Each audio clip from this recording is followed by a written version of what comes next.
Looks like we are golden on YouTube, and I've got the check mark for Facebook. I'm just going to check in one other place that Facebook's alerted or following that we are live.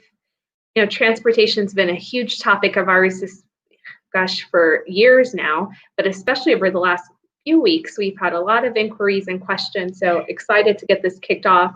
It looks like I have Tina Silver here with me. For those of you that are hopping on, give us that thumbs up, give us some likes, comments. Let us know that you are hearing us, you're seeing us fine. We love flattery, and we'll weave that into the conversation as well. So we have an hour that's blocked off, and I'm excited for this town hall because what we've essentially done leading up to it was feature a few different partners. We had Commuting Solutions with us at one point. We've had RTD District J Director Vince as well with us. And then we also had a little bit of an overview from DRCOG as well at one point. But really a lot of the questions and conversations that we were carrying even after the broadcast were what's going on with transportation? And what does public transit look like? How is the legislature picking back up after COVID? How has that affected one of our major systems here in our state? And so what we've done was solicit some feedback and representation from two additional partners of ours. Karen Stewart is the director for Smart Commute. She's also heavily plugged into CDOT and a lot of their efforts as well. And I'm just incredibly glad that we were able to have her on this broadcast with us. We also have Bob with us. Bob Pfeiffer is, you may know him through several different hats that he's worn in the past, through serving as chair with DRCOG. He also serves in city council over in Arvada and is an employee of CDOT. So we've got a myriad of experience that's with us here on this broadcast. We'll be touching on things that relate to transportation, how it's been affected during this time of COVID, looking ahead, and maybe other projects that have come on. For those of you that are just now hopping on, you've never been on here before and haven't met me, let me introduce myself. I'm Juliette Abdel, President and CEO of the Westminster Chamber of Commerce, and I'm thrilled to continue to bring you live broadcasts on a daily basis. This was one of those positive things that came out of the situation that we're in. If you have not already done so, please make sure that you like our page, that you're following us here on Facebook so you get these alerts, but that you're also with us on all of our platforms. We're on Twitter and Instagram at Westy Chamber, and we're also on YouTube where this is being streamed right now as well. So if you have questions or comments that come to your mind during this broadcast, I want you to feel comfortable with knowing that we always will take those up at the very end. We do a moderated Q&A session, but for us to be able to actually take up your questions, you need to let us know what they are. And you can do so by typing them into the box below, where we will then pick them up and display them. For your reference, this is how we will display your question and reiterate it to our experts, who will then take the time to answer it and get you as much detail as possible. If for some reason you ask something that we do not have an immediate answer on, we always do come back with some sort of an answer for you. So without further ado, that was kind of my housekeeping rules. I'm going to turn this over to Bob to get us started with the conversation. And I know Bob and Karen both have a wealth of experience. We might have them filtered together. Other times, each of them will have some siloed conversation. But if you think of anything, type it in. I will go ahead and mute myself, and I'll be back to interrupt here in a little bit. Before I let you take over, though, Bob, it looks like we have City Westminster Councilor Rich Seymour. Thank you for hopping on with us, and our board chair, Brian Dice, as well. So muting myself now. Take it away.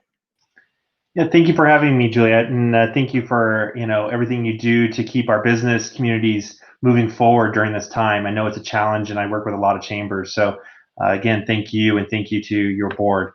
There's a lot going on, and I have a lot of different hats, and give you a little background of who I am and where I come from, and that might spike some conversation at the end.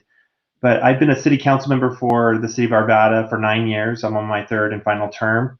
I've been with DRCOG over 7 years, of which most time as an executive in their board, and most recently was the board chair until March of this year.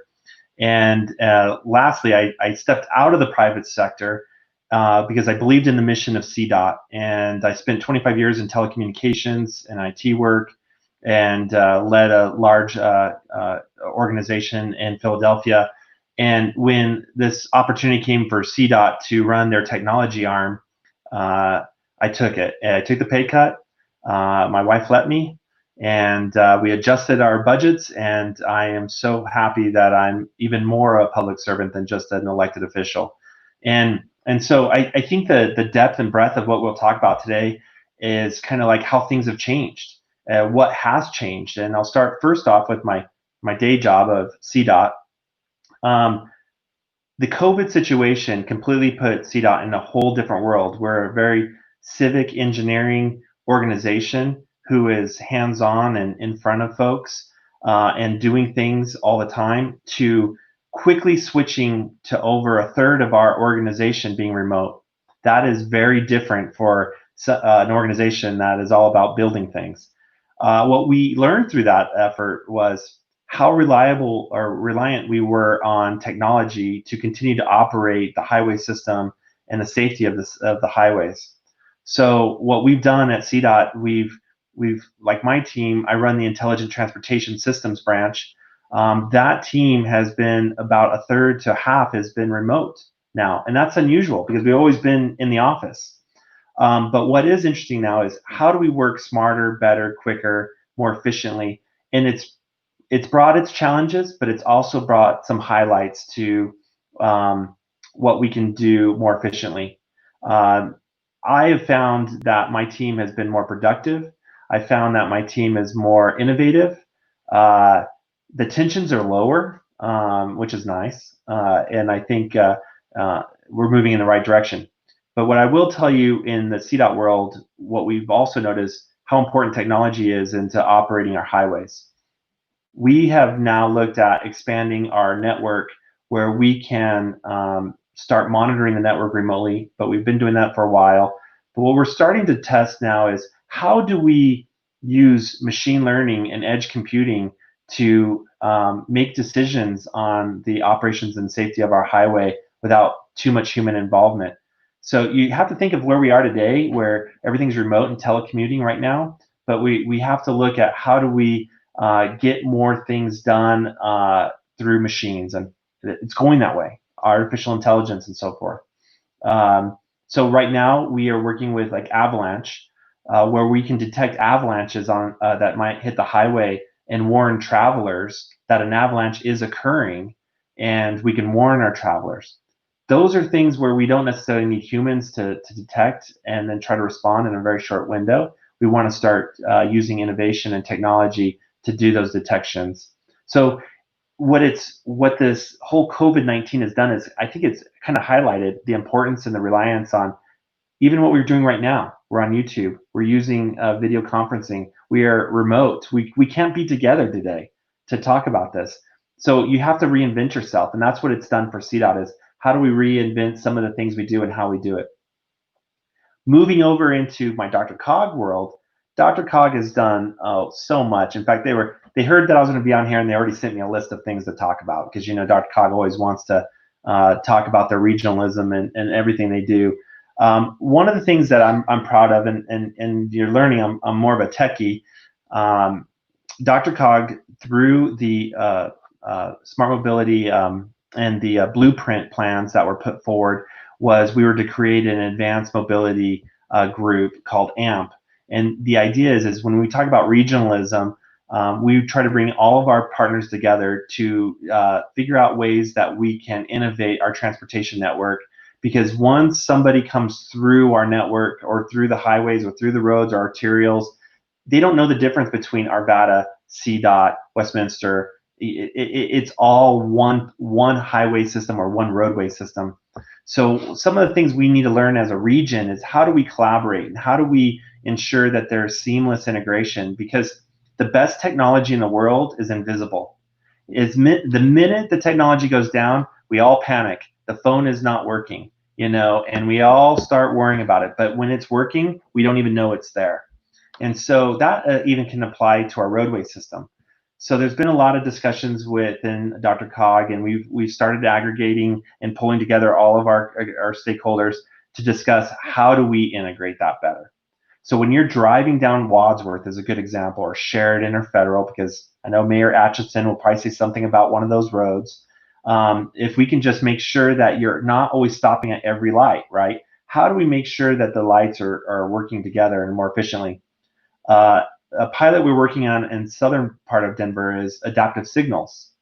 We're working between DRCOG, CDOT, and the jurisdictions to have the signals start learning traffic patterns, so that when you're driving your car, the idea is you're continuously moving. You're not stopped and idling, which impacts our greenhouse effects, more fuel you're using, and you're taking longer to get to work. The commute and the congestion just gets worse. So we're working on items like that, and that is a collaboration at DRCOG as well as CDOT.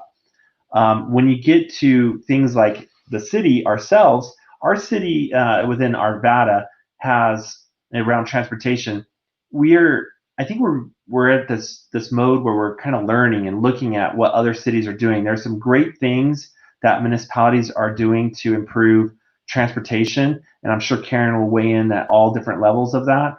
But some of the interesting things that working with my peers from a city council perspective is like Lone Tree, working with Uber and doing last mile lifts, and what we're seeing in that trend there is, I think, the ownership of solving the last mile, first mile issues with transportation around mass transit is going to be more relied on either nonprofits and or local governments to solve, as RTD is still reimagining themselves, as their RTD Reimagine program is on its way.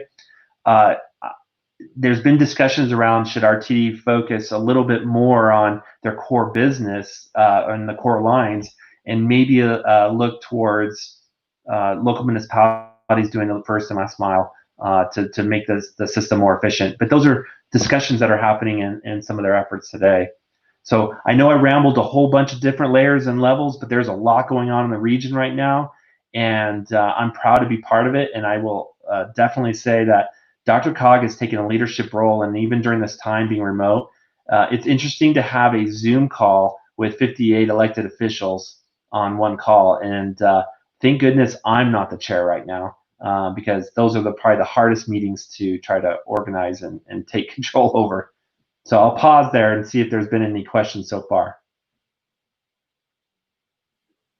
Yeah, no, I thought that was terrific. I love that you are data driven, and I've actually typed in some of the comments that you shared related to, the advanced mobility group, the detection of disasters earlier on, and some of the other efforts that you're seeing, traffic signaling and more. For those of you that have just hopped on, we have two guests with us. We have Bob, who's here wearing numerous hats. DRCOG is really the highlight that he touched on, but he is the city councilor over Arvada, was in private sector, and now yields his time to the public sector through CDOT.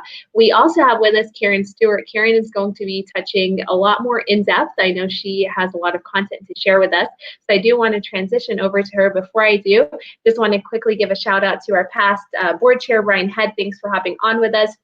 Elizabeth Price, hello to you, and Jennifer Anderson out in Canada. And Marcus, what's up to you as well? I hope you're enjoying this content, and thanks so much for hopping on.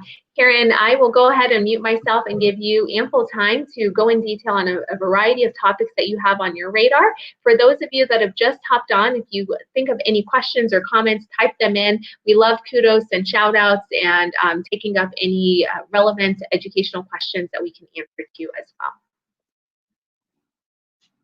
Well, thanks for the invitation to be here today. I appreciate it, Juliet, and I'm always happy to share the stage with Bob Pfeiffer.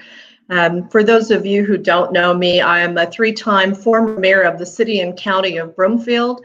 I've worked in transportation for many, many years, and 3 years ago I was appointed by Governor Hickenlooper to the Transportation Commission. I want to tell you a little bit about what that means.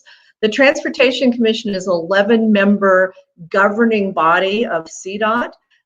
We represent different areas in the state, and our statute requires that we provide all the policy that CDOT has, that we approve the budgets, and that we do project prioritization. We have a pretty heavy lift, but there's 11 of us. My district happens to be Adams County, Boulder County, and Broomfield County. However, I have served as a capacity of vice chair of the commission, and today I was elected the chair of the Transportation Commission. So this is my first official duty as chair of the Transportation Commission.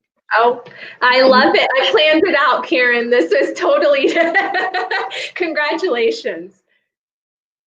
Well, thank you. I think it'll be an exciting time. This is really an unprecedented time in dealing with policy, public stakeholder input, being able to have comments into some of our plans.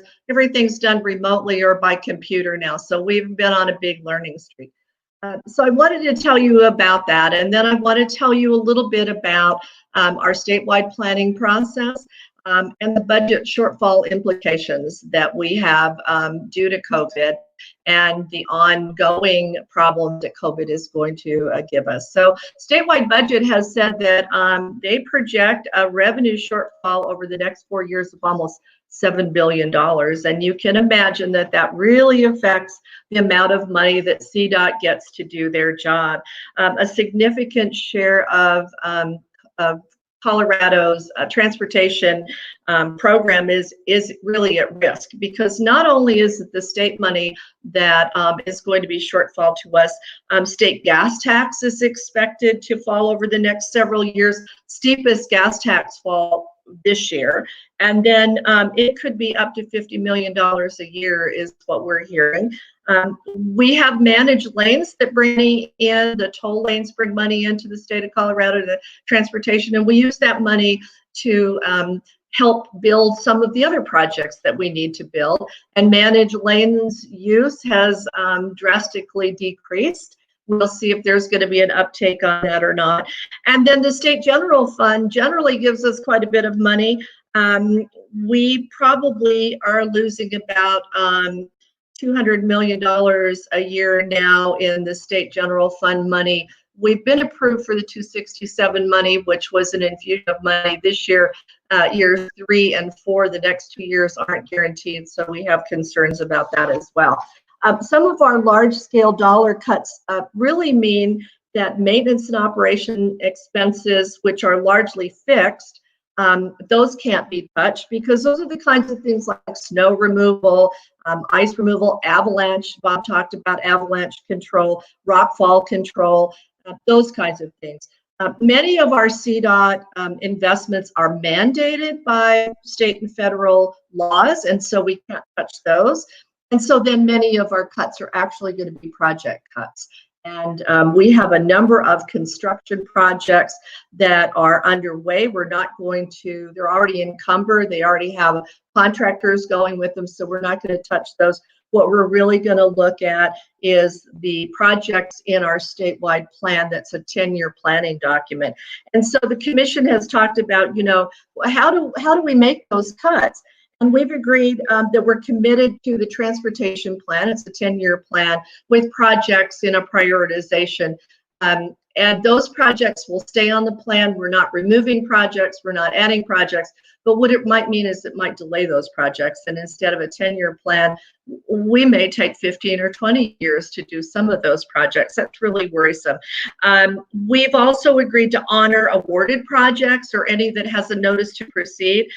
We're going to continue to work towards state equity in projects. You know, it's a big deal for the 11 of us on Transportation Commission that all the money doesn't stay in the Denver metro region. We have ratios that are percentages that are allocated by state formula. But we know that rural Colorado needs a lot of things as well, so we're going to have state equity. We're going to honor projects that got any kind of federal funding or any partnerships. So if local governments have put money in, or if there's a collaborative process with investment, we're going to keep those. And then we're going to look at other funding options. And those are going to be the interesting things that we'll be looking at, what those funding options might look like in the future, whether it's a master TIFIA loan that could provide funding for everything on I-25 or I-70, one of those kinds. So we're really looking at all different kinds of things. In our statewide planning effort, we really went to all 64 counties and we talked to stakeholders and said, you know, what are the things that are important to you? Is it safety? Is it connectivity? Is it equity? Is it asset protection? Meaning, do you want all your roads? Is that being paved on a regular basis? Some of the roads in Colorado haven't been paved in 30 years, repaved in 30 years. And so our commission put a priority on making sure that we protect the assets we already have. We do believe that there are some opportunities, even though we've had this shortfall, to talk about other opportunities. And I think maybe some of you know about the new, it's an interagency collaboration. It collaborates with DRCOG and with Colorado Energy Office and DOLA and all those others. And it's called CANDO Colorado Community Challenge, and there's 2 grants out there. One is revitalizing Main Street. $4.1 million came out today. The application is there. It's open to local governments and transit agencies, and they're looking at project types like repurposing select streets or parts of streets for walking and biking, expanding sidewalks to allow for activities such as dining or walking, converting streets to one-way to create space for community uses, weekend use only for some of the streets, for bike ped access, reduce speed limits to allow safer walking and biking. And when you think about what could that money be used for, well, a community might want to use it to buy bollards or to buy barriers. They might want some help with right-of-way acquisition, quick permitting. They may want to recoup some staffing costs. So that's out there now, and you can get that on the CDOT website. It's called CANDO Colorado Community Challenge. It's out there right now. I'm happy to send you, Juliet, the information. And then another grant that's coming out very soon. We don't have the grant application yet, but it's called Safe and Flexible, and it's really a telework effort that communities can have some money put forward for teleworking. And I have another program as well that we can talk about in a little bit if you'd like to go back to Bob. Well, thank you, Karen. I will have you touch on that. I'm going to give some quick shout outs and pull up some comments that we're getting on here. Looks like we have Shannon Dahl, Counselor Scully that have hopped on with us. We have a couple of congratulatory notes to you, Karen, as well. We have Joni Inman, so she is currently running for Jeffco. So she's congratulating you on your recent efforts and in moving into your chair role. We have Marquez says also congratulations to you, smart as a whip, and appreciate the understanding of the micro. Now you all are seeing why I was so excited to have her on this broadcast. And we also have, it looks like Counselor Scully has commented and shared, good afternoon to the Westminster Chamber. Good afternoon to you as well. Counselor, if you have any questions, especially as it relates to transportation, I know this is in one of those important issues for you and Counselor Seymour, who are both tuned in on here. Please let us know those questions and we can get them answered. We have another comment. I think this was directed toward you, Bob, so don't feel like you didn't get any love today on the broadcast. Thank you. Thank you for being here today. Appreciate the information.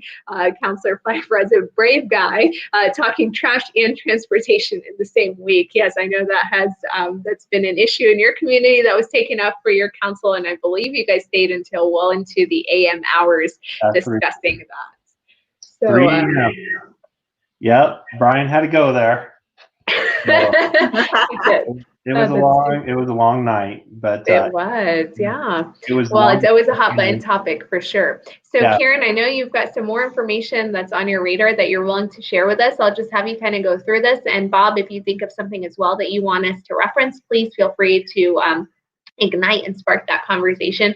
I think if nothing else, it's great for us to have that education that's out there, and we often get people that replay and ask us stuff later on as well. Great. So what I have to talk about is really a DRCOG initiative program that partnered with CDOT. We had some money available to put into what used to be called Urban Arterials Multimodal Safety Program. And the real purpose of this program is to reduce fatal and serious injury crashes within the region's transportation system. And this is generally for the Region 1, the Denver metro region, to support transportation system that safely accommodates all modes of travel to improve transit access, multimodality, support the development of urban employment centers with multimodal corridors, and to provide safe access and opportunity for mobility for residents of all ages, incomes, abilities, including vulnerable users. So the original amount of money was something like $9 million from DRCOG, and CDOT found $17 million. And then there were a couple of other pots of money we cobbled together. And I believe that the total amount of money that will be available for this collaborative effort is $77 million. The eligibility is for local governments and transit agencies and other government agencies. Nonprofits and single businesses, regular businesses cannot apply for this, but they can partner and be part of this grant application as either experts or in kind. Some of the project examples that we've talked about are bicycle and pedestrian facilities, sidewalk crossings, pedestrian amenities, protected bicycle facilities, pedestrian safety enhancements. When you think about Federal Boulevard, which is the one that everybody talks to me about, you know, there are a lot of pedestrian accidents and fatalities on Federal as people try to cross that, both in the unincorporated Adams County part in Denver and in Westminster part of Federal Boulevard. So pedestrian crossings, intersection crosswalk improvements, curb extensions, traffic calming, complete streets, some of the inherent median and single improvements. Some of those are like pedestrian initiated crosswalk markers, and transit amenities, access enhancements such as bus queue jumps and bus paths. The maximum amount of grant is $15 million. And the minimum amount of the grant is $250,000. There's a local match of 20%, and any project that is submitted needs to be completed by June 1st, 2024.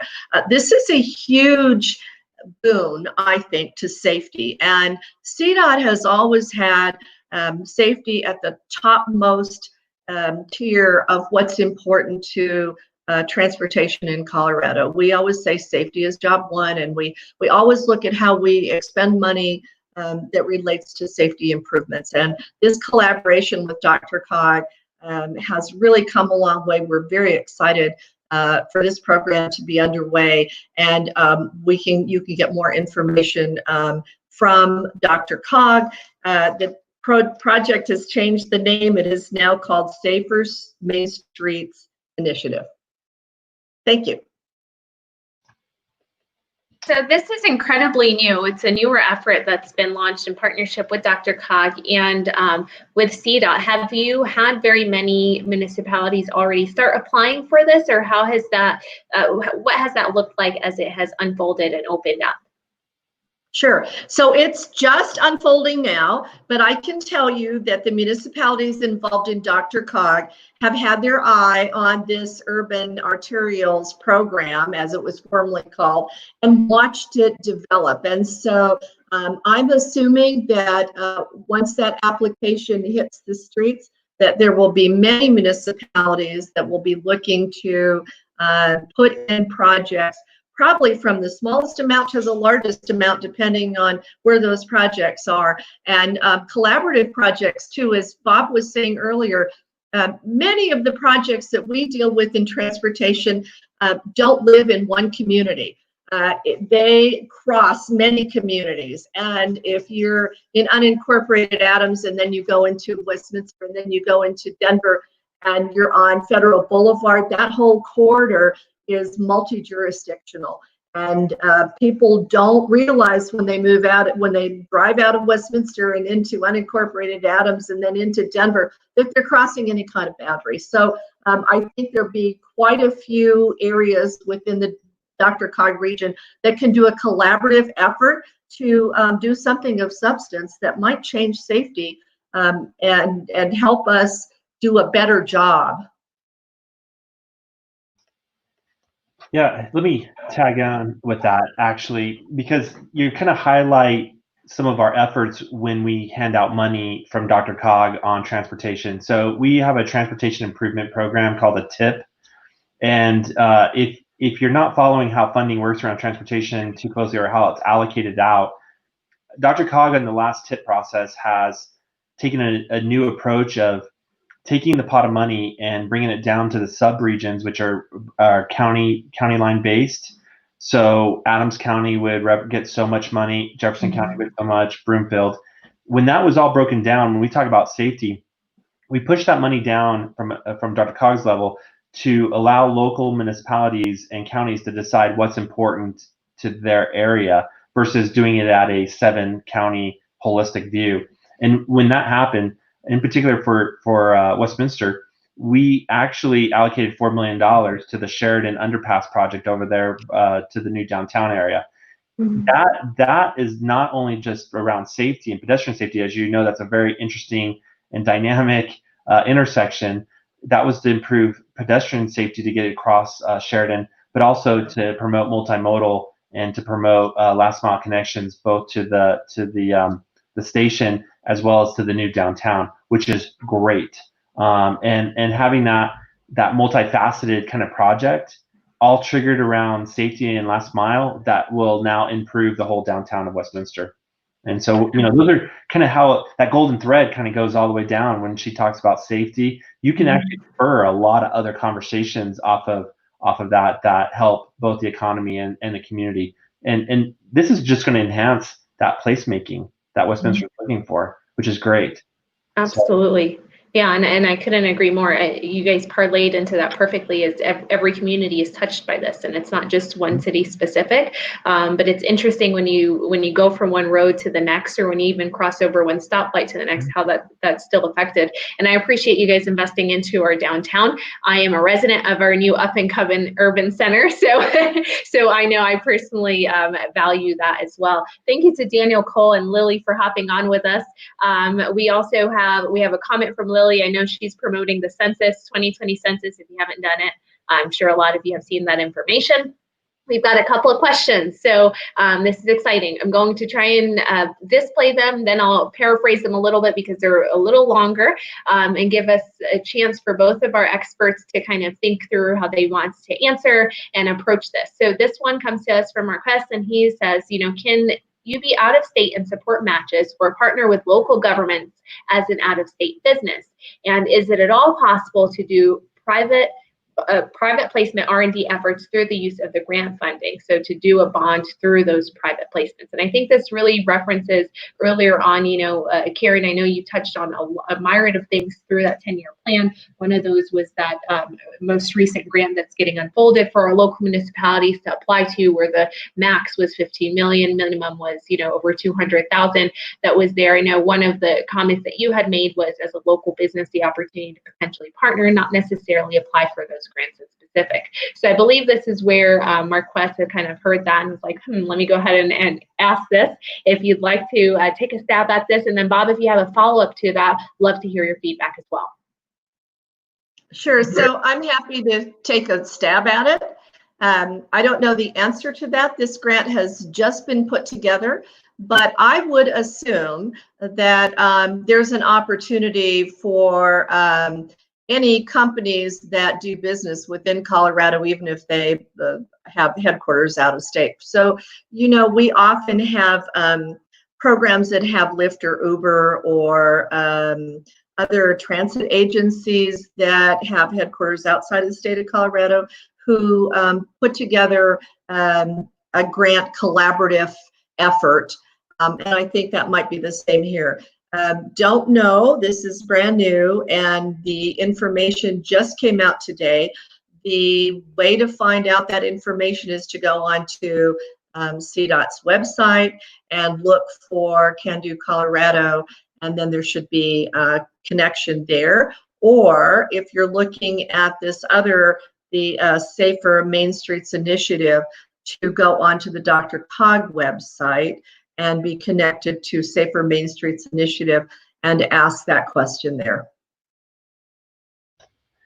Yeah, I don't know if I have the answers completely, but I can tell you the interesting part that grabbed my eye on this question was about the private placement R&D efforts through grant funding.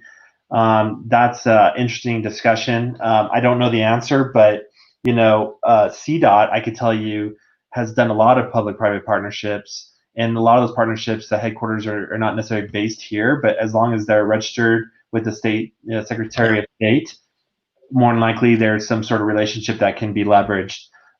That's typically been our threshold around those relationships. But there's been a lot that's come in. A lot of local businesses have contributed to the technology surrounding CDOT. There's a lot of Boulder companies. There's large telephone companies that have all come together to help the highway system operate better. And those partnerships, and those folks are not always from here. So I could see there might be an opportunity there. Absolutely. Well, so I hope that answers a little bit of your question. We'll be sure to come back to you with the exact link so you can find that information, and then an additional, more feedback on that as well. I think that's great to stimulate conversation, especially so early on, that we can actually look at ways that we can be more innovative. I tried to take that off of you in time so it's not fully blocking your face, Bob. I felt bad that text was just that it was there. At least your spectacles made it. So this question does come to us from Brian Head. Brian's asking, so did the reduction in traffic due to COVID-19 shutdowns allow for CDOT to accelerate any projects that would have been otherwise slowed by our normal high traffic patterns? I think this is a great point. The one great additional thing that came out of this was the fact that it took me probably 12 minutes to get to downtown at one point. That's not the case anymore. I enjoyed that low traffic, but during that time, did that allow for any of projects that were already in the queue? I know, Karen, you mentioned earlier that a lot of the investments that are there, they're still going on. Those projects are still moving as smoothly as possible, but did it expedite or maybe accelerate some of those since there was a reduction in traffic and not as many people traveling and maybe interrupting those project sites? Yeah, so I think the answer is yes and no.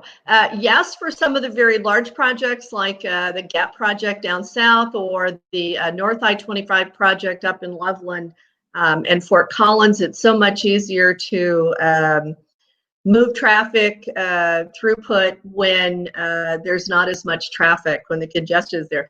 When I said no, I mean there are some projects like traffic and revenue studies that we're doing on I-25 to do some improvements along 84th, from 84th to Thornton Parkway, that have been delayed a little bit because we couldn't use the traffic and revenue projections from a time when no one was driving in order to complete a study that then allows us the financial ability to go after bonds to do improvements for a toll road expansion. So yes, and I have noticed as I drive around, I don't drive around a lot right now, but when I go to the grocery store, if I run over to my office, I have noticed a lot of municipalities are certainly taking advantage of reduced traffic in order to get some of their improvements done while that traffic is reduced. It makes sense. It's safer. It's so much safer,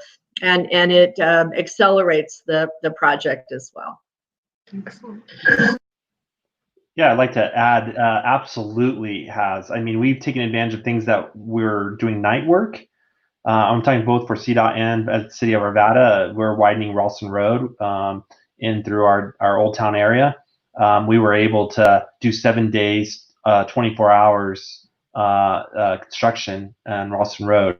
So I think there was a positive thing with everyone staying home a little bit to get some of these honeydew tasks done. All of the cities, what little money we did have, we actually saved money by allowing the daytime work happen, and that's both at the state and local levels. So I think there's been a huge benefit. You might have also noticed on US 36, granted it's a managed lanes, but you notice a lot of the concrete work was happening during the day and so forth, and that is something typical we couldn't do unless it was at night, or the people that run it for us. But also look at what we were doing with fixing the shoulder when you were merging from 36 getting into downtown, talking about your drive. Yeah, a little crazy, but we couldn't have done something that major from a CDOT perspective unless it was done at night. So I think we saved money and got the dollar to stretch longer. So that was great that we were able to do that. Absolutely. So on that note, there are a couple of things that you both touched on. One was nightly projects and how that, so sometimes what we hear is people are saying, why are we doing these projects in the middle of the day, or why are these getting done during high traffic points? And just on the educational side, how can people better understand how those projects are actually set up? And it's not a matter of, let's go out while everybody is rushing off to work and just, put our bulldozer right here and get it started, but that there's a system there. And if that's the case, if we can kind of give them that light behind it. And then the secondary question is, our legislature reconvened for a short period of time, very short, that was really focused on anything that would touch COVID specifically. But one of those key elements was, that there is a shortfall now at the state from just the reduced revenue that would have been received from the private sector. So with that being said, transportation has always been one of those where we continually go back to and say it needs to be funded more because it hasn't been adequately funded to maintain some of the demands that we've had on our roadways. Has there been an even more, a greater effect that we'll likely see here in this year or the next as a result of those reductions that were made at the state? That sounds like a technical question, Bob. It was a long question is what I took it as. Let me answer the funding part, and Karen can obviously, in her role as Transportation Commissioner, weigh in as more. But from our level, we'll call a staff level at CDOT, we're taking it very seriously and looking at the projects and what projects need to be reduced or taken off to achieve that shortfall. But we're also right now going through every department and looking at where we can lower our costs. Karen can correct me if I'm wrong, but we're about $500 million off the mark for CDOT's part of the $3 billion shortfall that the state has. So we've got to look in we're going to start with the projects first because those are capital projects, and see if we can stop and not proceed with some that have not gone to advertisement yet. But we're also looking at what kind of energy or synergies can we gain internally by operations. Like I was talking to Director Liu, I propose, some cuts even in my own department's budget within CDOT of 10% to try to, we all need to contribute at this point in time. So that's kind of where the financial part is. I don't know if, Karen, you want to add anything or highlight anything around the money?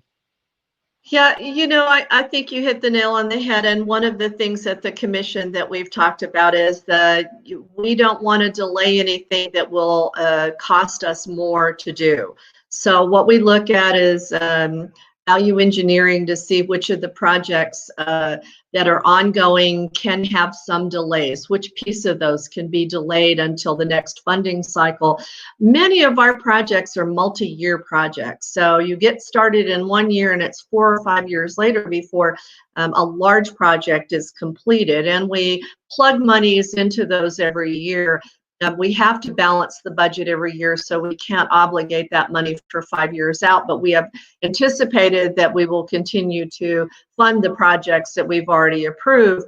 And so we are looking at how do we value engineer that for better costs, how do we delay the things we can, and how do we cut some of the extras that we thought we could afford. And I think about up at state I-25 up at segment 7 and 8, which is Loveland and that area, Fort Collins area. There were some things in there that were nice amenities to have with that project, and we've pared those back.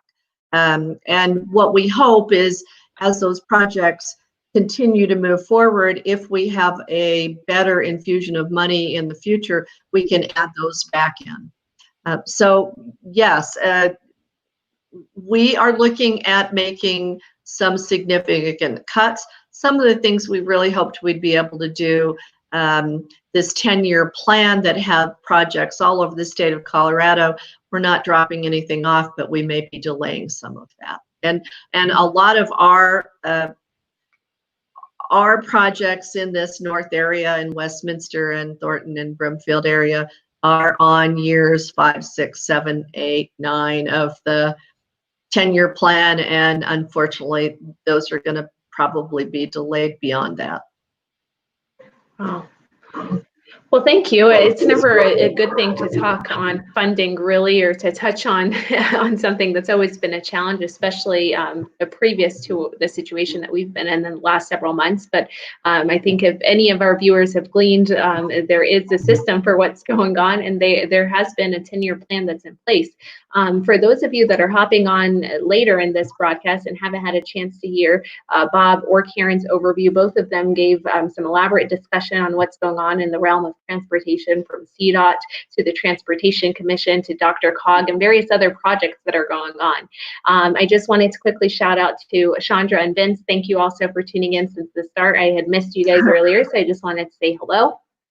If you are watching this broadcast as a replay, give us that hashtag replay so we know that you tuned in and that you found this enjoyable. If you think of a question or comment you did not have a chance to ask during the broadcast, we do always route those questions and comments to our guests so that we can try and get those answers for you appropriately. Feel free to also DM us if it's a question that you don't necessarily want to bring up in a public setting as well.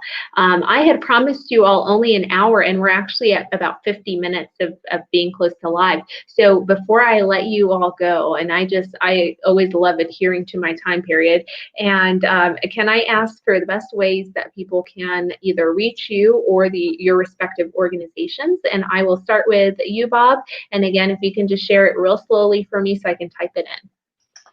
Yeah, you can reach me at B as in boy, Pfeiffer at arvada.org and at 303-929-4278.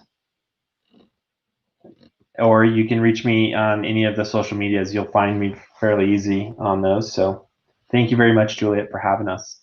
Of course. And Bob's information is listed for you in the comment section. We have Bob B. Pfeiffer at arvada.org and his phone number. Feel free to over text him about how much you enjoyed today's conversation and let him know he was appreciated even when we couldn't see him at certain points.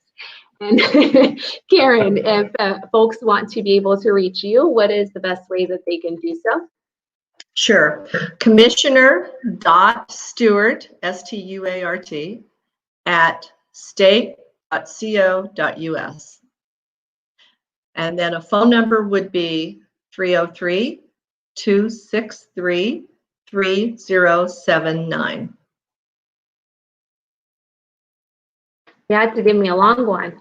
So we have an email. We have an email address that I believe I spelled right. It's commissioner.stewart@state.co.us. We also have Karen's phone number for those of you that are interested in connecting with her offline, have questions after reviewing this broadcast.